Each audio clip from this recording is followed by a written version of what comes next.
Pupunta tayo ng Caloocan. Punta daw ako sa kanya kasi may bibigay daw siya sa ating gulong. Yung gusto ko palang setup dito sa ating ADV guys is parang ano lang, yung sophisticated lang. Grabe naman yun. Pakabitan ng B4. Brother G, yan, Joe. Musta? Kung gusto mo pogi ka lang na papasok sa school mo, ganyan to oh. Limited lang yung turning radius ko. Ay! Ingat muna tayo, ingat. Ito yung Shibuya crossing ng monumento guys oh. Buboga na ni Kuya. Ito na pinagawa natin. Dito tayo sa well-lighted place.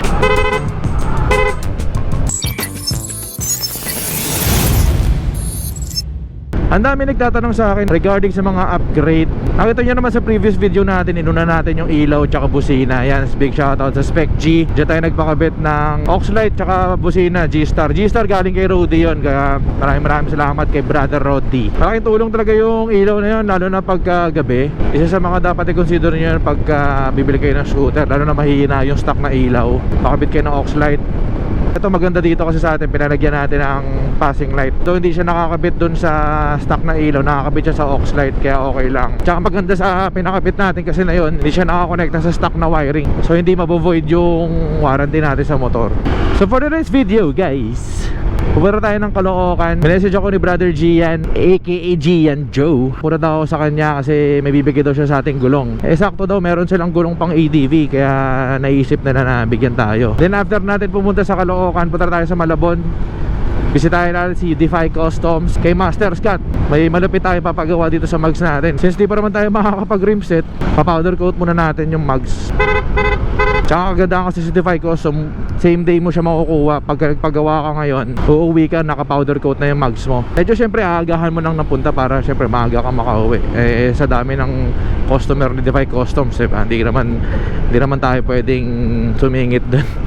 Isa sa mga ayaw ko sa ADV na 160, ang liit nung legroom, legroom yung tapakan, lalo na pagka malalaki yung rider, kaya malaki pa anong rider. Tulad ko, malaki pa ako, size 12 ako, 11.5 ganyan. Saktong-sakto lang siya, pero ano mo yun, mas maganda sana kung may konting room, parang gano'n oh. Tapos yung dito niya, ayun oh, bitin oh, nakita nyo ba? Hindi siya sakop yung buong pa. Sundan natin si Kuya. Parang magaling sumingit si Kuya. Bago din yung ADV nyo. Pero sa akin kasi close na. Sa kanya, mat pa din. Ewan ko kayo kung naririnig nyo yung intercom ko, pero naka-intercom na kasi tayo. Music ako ngayon. Para hindi ako naboboard sa daan. Maganda rin pala may intercom ka, no? Para kahit wala kang kausap, makakapag music ka din, no? Gamit pala nating intercom guys ay Freedcon FX. Yan, big shoutout kay Boy2. Sa kanya natin nakuha yung Freedcon guys. Baka naghahanap kayo ng intercom guys, PM nyo lang si Boy2 or si Aldi. Yan, dalawa sila nag-offer ng intercom. Freedcon, yung hawak nilang brand. Yan, maganda. Na-try namin to nung Marilaki.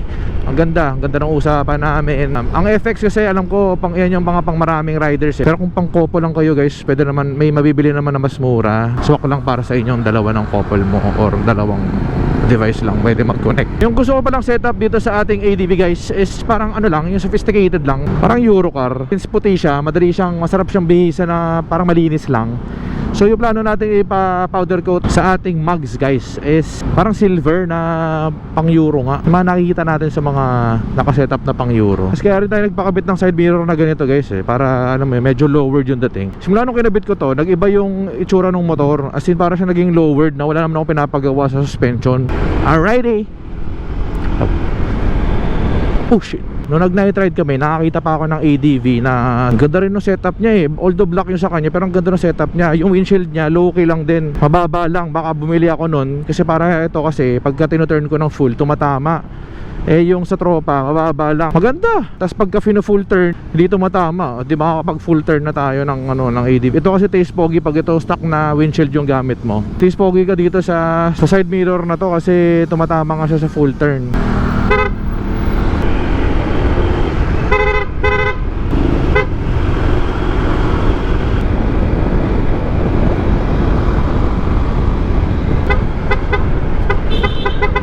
So Gusto ko pala magpasalamat sa mga tumangkilik ng ating side mirror na gumamit ng ating link. Sa mga magtatanong pa kung saan natin nakuha to, ilalagay ko ulit yung link dyan sa description. Pagka nakita nyo na walang yellow basket, ibig sabihin out of stock ulit. Nag-restock sila, parang 10 lang, naubos ka agad. Bantayan nyo yung link na yan kasi pagka biglang nagkakaroon ng stock yun, bigla na mabilis maubos. Alright, so punta na tayo ng Caloocan guys. Let's go. Grabe naman yun. Gina G eh. Dito talaga sa Caloocan, shopping mall to ng mga ano eh, mga nagmamotor. Dahan ka muna tayo kay Emong. Basta pala ano, pakabitan ng B4. Pakabitan ng B4. Basta. Saan ba yung ano dito? Triumph JT? HJC? Alright, bye bye guys. Shoutout kina Emong dito. Binisita lang natin saglit.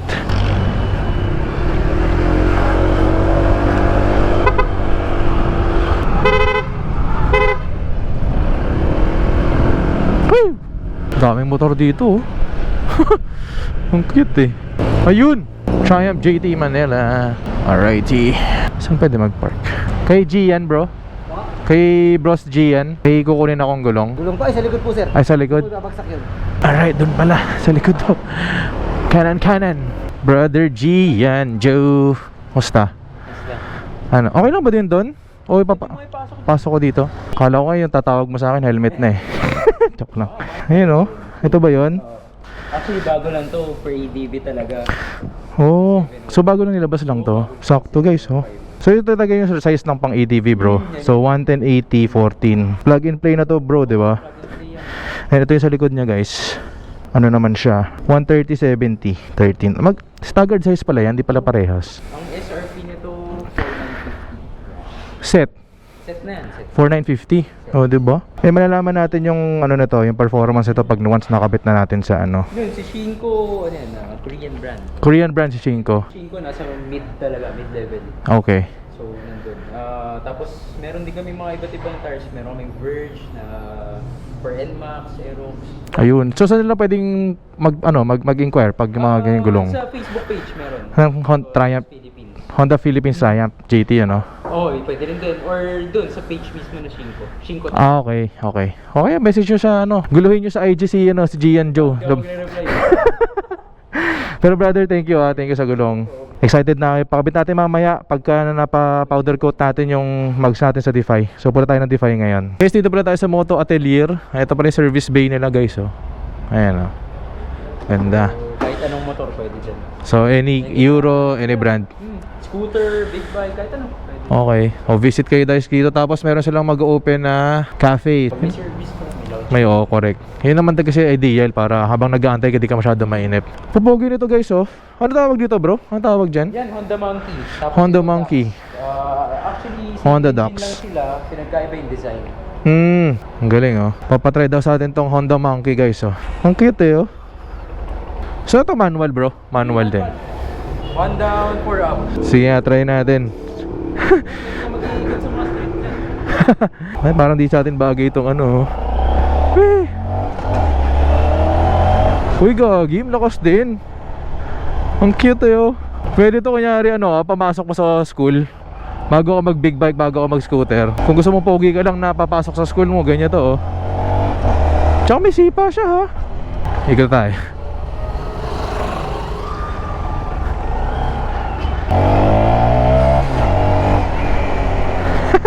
Nakakatawa.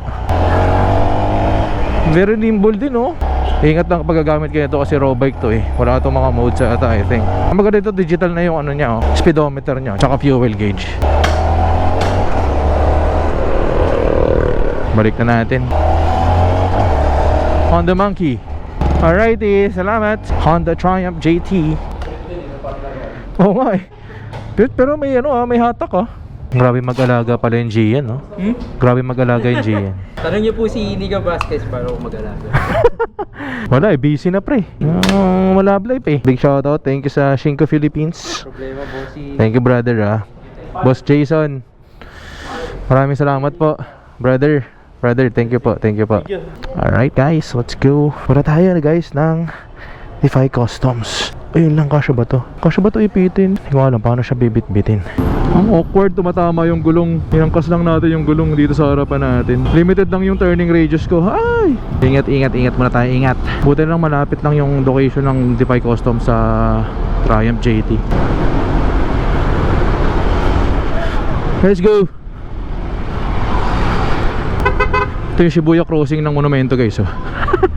Dami tumatawid dyan eh. Alright, Monumento na tayo guys. Ingat. Kung natatandaan nyo, dito tayo dumaan nung papunta tayo ng Baguio guys. And dito rin kasi located si Defy Customs. Excited na ako makabit tong gulong na to sa motor natin para malaman natin yung performance nya, kung mas maganda ba siya sa stock. Sa mga succeeding videos natin, papaalam ko sa inyo syempre kung kamusta yung gulong. Thank you again kay Brother Gian and sa mga bumubuo po ng Shinko. Maraming salamat. Kung pupunta kayo ng Defy Customs guys, ang palatandaan nyo lang itong Jollibee na to, kakaliwa kayo dito. But then again, pwede nyo naman i-search a ways, dalhin naman niya kayo dun. Sa mga di nakakaalam, dito rin natin pinagawa yung mugs ng ating Hyper Motard na hanggang ngayon sobrang maganda pa rin. Hindi nabawasan yung kulay, di natapyas, walang fading, walang chip off. Yan yung kagandahan kasi sa powder coating. And kung gusto nyo makita yung video na yon, yung process, nandun sa video ko, lalabas ko yung link dyan. Or hanapin nyo na lang yung video, ito yung pangalan. Dito ba tayo? Yep, dito tayo guys. Aray ko. Here we are guys, Defy Customs. Oh, ang dami nagpapagawa guys. May mga kotse pa, matindi si Defy. Akyat tayo.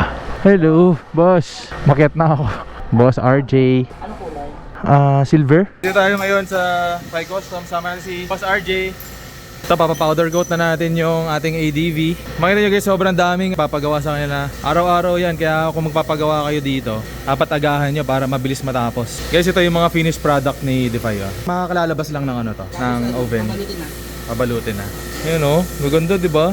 Magkano price point natin sa mga scooters? Starting natin 2,000. 2,500, 2,000. 3,000, depende sa kulay. Okay. Ito pinapowder coat guys. Ito yung mga oven nila. Tapos doon sinasunblast guys. Yan. Ito yung mga naka-line up na mags. Minsan pinapadiretso na namin dito. Ganun. Pero yung iba drop. Ganyan, ina-drop nila. Tapos kami na maglalala. Boss, kamusta?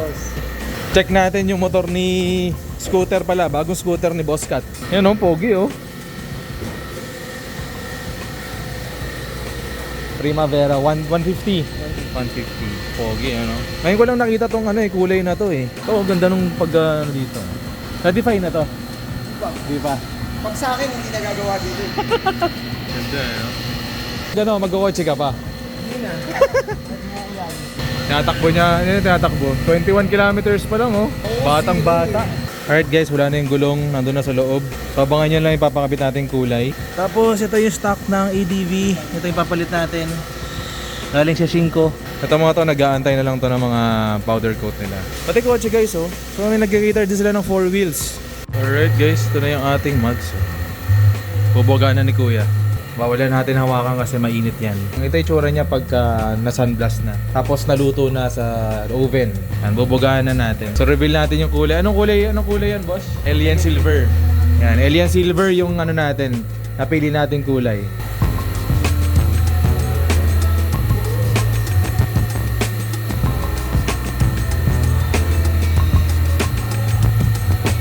Yung NMAX niya tapos na oh. Ang ganda ng pagkakaputi oh. Ride safe. Pina-powder coat din pala natin yung swing arm ng ADV. Ito yung color niya, black. Gloss black. Ang ganda. Para yan dito. No? Ang original color nito, walang color talaga to eh. Kumbaga parang bare na silver. Ito na yung finished product ng ating mugs guys. Ayan, no? Pinili natin kulay again guys is silver. Para malinis tignan. Gusto ko yung ADV natin magmukha siyang Euro. Pinapalamig na lang to, tapos kakabit na sa motor natin. Brother, thank you. Brother. Defy Custom Boys. Let's go guys. Ito pala yung stock natin gulong oh. Pakita ko sa inyo mamaya yung gulong natin, yung mugs. Alright, pakita ko sa inyo yung mugs guys. Wait lang, harap lang tayo magandang spot. At ito na nga pinagawa natin. Dito tayo sa well-lighted place. Ikutan ko lang kayo very quick. So syempre, ito yung pinagawa natin kulay silver para bumagi siya sa puti. Gusto ko Euro look siya eh. Syempre, itong tires natin from Shinko tires, front and rear. So ito naman yung itsura ng mugs natin sa likod guys. Ayan oh. Sayang daw kasi yung crankcase dapat pala pina-powder coat na natin ng black. Para yung itsura niya dito lahat black na no. Sayang nga.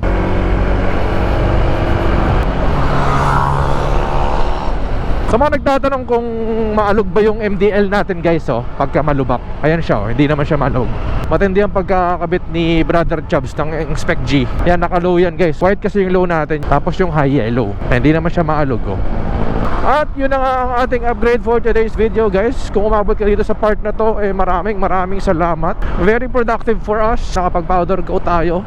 From bronze, silver na siya. Na-achieve naman natin yung gusto nating kulay, yung gusto nating setup. Soon, update ko pa kayo sa mga setup natin dito sa EDV. Again, big shoutout and maraming salamat. Number 1, of course, Master Scott of Defy Customs. Shoutout sa mga brothers natin dyan na tumira ng ating mugs. Kina Madam, kina Sir RJ, maraming salamat po sa walang sawang suporta sa ating channel. And of course, kay Brother Gian ng Shinko Tires, sila Sir Jason Te. Yan, ang nakakabit na gulong natin ngayon guys na tumatama na sa lupa ang Shinko Tires. Itong nakasakay sa likod ko, ano na to? Stock tires ng EDV. Mga ganyan oh. Ingatan muna natin kasi technically bago yung gulong natin, break-in siya, may mga langis pa yan. Pero so far, makapit naman. So far parang wala namang pinagbago sa stock. And fairness, mas magaan siya dalhin ngayon. Dito ko muna end yung ating video comics. Maraming salamat sa pagsama. Kung may mga tanong pa kayo guys and mga suggestion anong gusto nyong makita sa EDV natin, just comment down below. Alright, paalam na guys, see you on our next video. Peace out. Uy, ang pogi oh. And baboosh.